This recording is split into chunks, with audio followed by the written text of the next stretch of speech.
we could very well have a sitting president under felony indictment. So Trump just proposed we sue South America for stealing our name. So I'm going to have to start thinking about TikTok. You thought I was serious, right? But with this guy, it's all on the table. I mean, Emily, they're thinking of calling the former president convicted felon Donald Trump. Since the U.S. chose a felon over a prosecutor, here's what's been happening. It's fun to stay at the... Trump has said he'll annex Canada, invade Mexico, abandon Ukraine, abandon NATO, Do whatever the hell they want. You got to pay. seize the Panama Canal, and take over Greenland. Now, he's insane, but consistent. They have a phone app so that people can come into our country. These are smart immigrants, I guess, because most people don't have any idea what the hell a phone app is. Here's the morons on Fox and Friends talking about Trump's recent remarks like it's normal. Since the president won, he's putting new things into all his remarks. But Elon's done an amazing job. But no, he's not going to be president, that I can tell you. And I'm safe. You know why? He can't be. He wasn't born in this country. So he's talking about an Iron Dome for the country. I want Greenland from Denmark. And by the way, I want the Panama Canal. So I asked the brain room about the Panama Canal. They said there's no proof that China owns any portion of it. So let me ask you, what other country in the world annexes other nations? Oh. Russia has already annexed Crimea, part of Ukrainian territory, and plunged Donbass in Ukraine's southeast into a separate conflict. And why won't Russia leave Ukraine alone? Okay, a little history. After World War II, the USA offered to buy Greenland for $100 million in gold. Denmark said, nah, it's okay, we're good. Greenland now has home rule, which grants them a large degree of autonomy. So Greenland's response to Trump is, go f*** yourself. But none of this means anything to Tiny Fingers. Back in 2019, Trump tried to buy Greenland. They said, no, we're good. Now he's threatening to seize it. Think about that. How did we go from the 8 years Obama was in office, where we struck strategic alliances around the world and built the world's strongest economy, to someone who makes notes with crayons while plotting world domination? Don't mess with me, I'm one crazy mofo. I had to pop a cop because he wasn't giving me my props in Oaktown. No? I heard that somewhere. But Greenland, that was just a start. Now Trump wants to take back the Panama Canal. Except it's the Panama Canal, and it's in Panama, and Trump wants to steal it. President-elect Trump issuing a warning that the U.S. could demand the Panama Canal be returned to the U.S. from that country. Because we're being ripped off at the Panama Canal like we're being ripped off everywhere else. When President Jimmy Carter foolishly gave it away for $1. First, I want to hear your reaction when you woke up this morning, saw the headline, and help us understand why Panama matters in the big scheme of things currently. Yeah, let me just, for the audience's benefit, say in very simple terms, what Trump is proposing to do is to recolonize the Panama Canal. This is land that the U.S. took from Panama, and then we signed a treaty, and we said we would give it back to Panama after 100 years, and we did. There is no, going back on that. And so what Trump is proposing, quite frankly, is both illegal, it's also immoral, and it's just not good diplomacy. So I think, while this may have been a late night inspiration, just like buying Greenland was during his last presidency, I think saner minds need to prevail here. Oh, there's no question. And China is investing heavily in Latin America, and we've been ignoring it. They just, in fact, opened a new port in Peru that took place just in the last couple of months. They have heavy investments across Central and South America. It's important, I think, for the U.S. to engage with investment, engage diplomatically. But, these threats are not going to get us anywhere. And let's not forget here,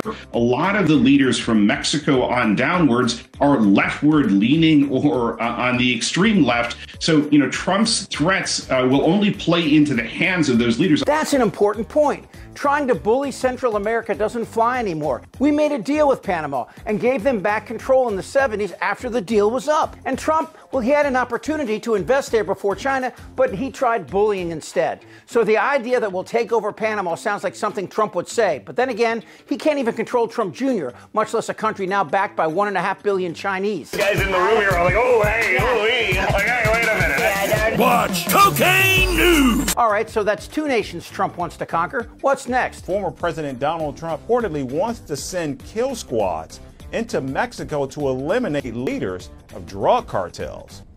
Reports say Donald Trump wants to do this with or without the consent of the Mexican government. Trump reportedly plans to send assassination squads into Mexico to kill the leaders of drug cartels. According to reports, the 77-year-old believes that the U.S. military has tougher killers than Mexican troops. The plan reportedly involves deploying special U.S. forces with or without the Mexican government's consent. Reports say Trump hasn't discussed specific details such as how many American troops would be sent into Mexican territory. But he argues that killing the kingpins of the most powerful cartels would seriously damage their ability to supply drugs to America. Trump is going to send assassination squads into Mexico to find drug dealers? Okay, first of all, that's insane, illegal, immoral, and stupid. But let me ask you this. If we can't find the millions of cartel members who Trump says are here in the U.S., how the hell does he think he'll find them in Mexico? Especially when the Mexican government is saying, get the f*** out of my country. I know the downside of Trump. And oh yeah, one more thing. Where does the cartel get their money? From Americans doing drugs. And where do they get their guns?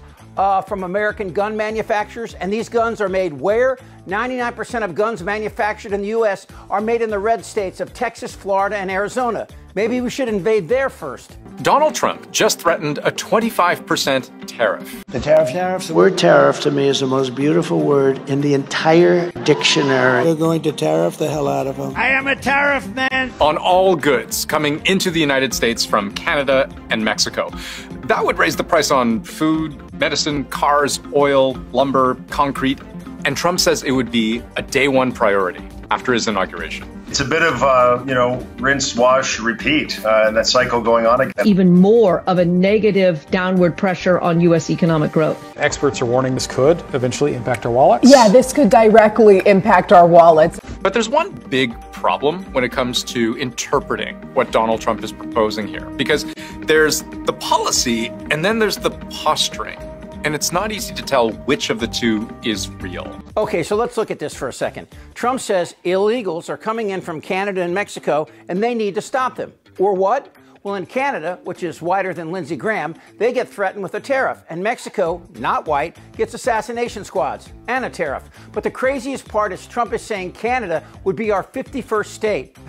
Canada recently voted one of the most polite countries in the Western world. Looks at us like a room full of monkeys dancing to this. It's fun to stay at the... And Canada, well, they're not afraid of Trump and even the tariff that would hurt them dramatically. And it's obvious Trump has no idea what a subsidy really is. For example, I shop on Amazon. I spend about $300 a month on Amazon. But Amazon doesn't buy anything for me, so my monthly trade deficit with Amazon is $300. And in Trump's view of the world, a trade deficit equals a subsidy. By Trump's reasoning, yeah, I'm subsidizing Amazon. That sounds ridiculous because it is, but it's no more ridiculous than Trump's claim that Americans are subsidizing Canadians. When you spend more on someone's good than someone spends on your goods, there's no subsidy involved. The fact that the spending occurs across borders doesn't change that fact. Look, the next 4 years will be a mess, but the insanity of the last 40 days is pushing Republicans in Congress to say out loud, what the f*** did we just do? President Musk and Vice President Trump talk a good game, but they're clueless. For example, did you know that 90% of sex toys come from China through the Panama Canal? Well, that explains everything. Damn right. I'm as bad as hell. This is not a normal election. Hell no. Whether the women like it or not. Suck my fat one. And this guy's personal life is a total disaster. Trust me. Shut the f*** up, Darren. Who's with me? Oh, yeah, the lie. Indictable. Out of sheer morbid curiosity, I'm allowing this freak show to continue. I don't want to talk about this stuff. Am I wrong? Yes. Tick-tock. You're in a lot of trouble, Donnie. I think he's crazy. I'm Chip Franklin.